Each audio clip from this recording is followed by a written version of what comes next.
Hi everyone, Comic Reviewer here. This time reviewing on the 2004 film Thunderbirds.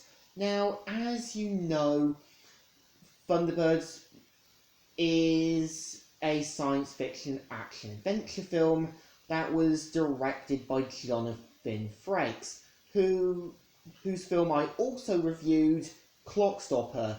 Now, for those who don't know, that originally Thunderbirds was a TV series that lasted for 2 seasons back in the 1960s and was also created by Gary Anderson and also his wife, who also did stuff like Captain Scarlet, Terrorhawks, Stingray, and so many other stuff. So eventually, yeah, Thunderbirds would get a live action adaptation. Now, the premise of the film is meant to feature Alan, who is meant to be the youngest of the Tracy brothers and kind of wants to become a Thunderbird, but of course you can tell his father, Jeff, is a bit more hesitant, and you can kind of tell he's a bit more expecting Alan to not take too many shortcuts and basically to prove himself. Of course, we also see how the Hood has plans to take over the Thunderbirds, the Tracy brothers' vehicles, and of course with his henchmen eventually take over it, and this leads to Alan, Fernat, and Tintin to stop the bad guys and of course save the day. Now, the film, I would say, feels more like a TV series. It doesn't really do anything big. It tries to do things, but it's more trying to come across more like a TV series, live action series. And I feel at least you can kind of tell that some of the Thunderbirds vehicles look spot on, and you can kind of tell at least some characters look like what they're supposed to. Again, it's like looking at Mortal Kombat Annihilation.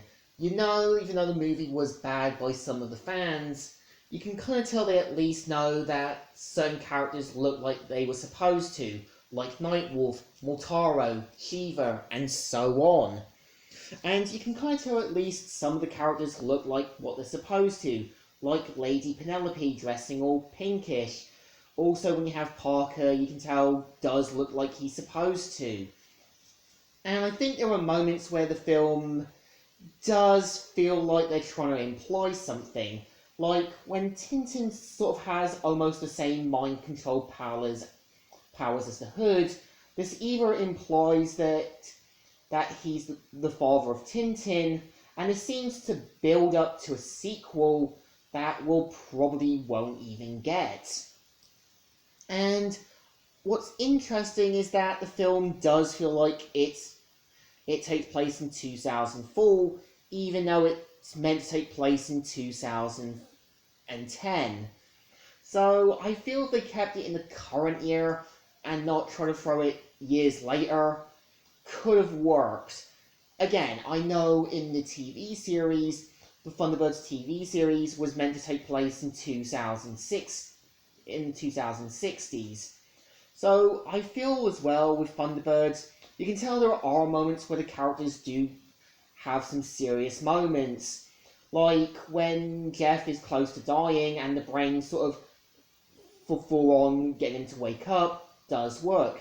And when Alan asks him, like, did he fail to save the Hood before he became evil, you can tell Jeff gives his reason saying you can't save everyone, as it's like him feeling responsible, but knowing it's a message that no matter how hard you try, there are just some things we can't save. So I also feel as well is that even though the movie is meant to feature the next generation of cast, you can tell they still try to keep the Tracy brothers still together, and it's mostly trying to focus on Alan and Nat as the next generation cast. So, in my opinion, Thunderbirds is a bit of a hit and miss film, but it's not as bad as what everyone said it was. I think the point of the movie is that it's a message about trying to go the distance, but don't do it with shortcuts. But to me, it's not the best, so I think it deserves a thumbs in the middle. Not great, not one of the best, but you can tell everyone does try their best with this. So, Comic Reviewer here, signing out.